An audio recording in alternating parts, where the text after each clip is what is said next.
Everyone, এখন যাবো পার্লারে। এই যে তার চুল স্ট্রেট করতে, সে এখনই যাবে, পাগল হয়ে গেছে।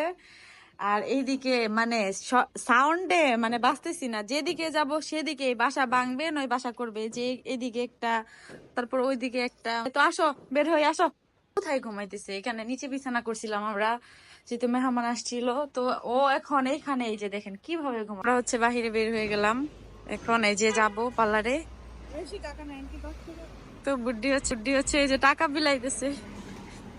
দেখি তো, অনেক অনেক টাকা, কিন্তু বাংতি নাই, বাংতি নাই।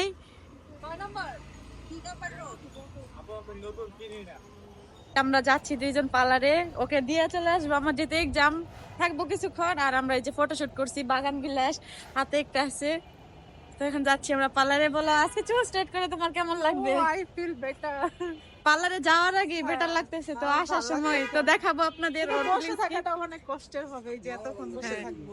তো চুল স্ট্রেট করে ওর ফিলিংসটা কেমন সেটা আমরা শেয়ার করবো আপনাদের সাথে। তো সবাই চলে আসছি সুপ্তাস বিউটি পার্লার, উনি অনেক ভালো সার্ভিস দেয়।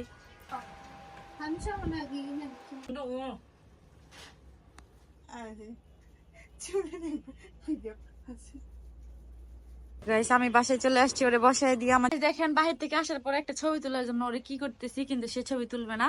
তো দেখেন এই যে, মানে সে কোনোভাবে ছবি তুলবে না, ও চলে যাবে। আর সভ্য কোথাকার চলে গেছে। আচ্ছা ঠিক আছে। তো গাইস, এই যে চুলের ফাইনাল লুক, এই যে পার্লার থেকে চুল রিবুডিং করে আসার পরে 3 দিন পরে আজকে ধুয়েও চলে আসছে। এই যে এখন দেখি, তাকাও এদিকে, কেমন লাগতেছে? সুন্দর লাগতেছে।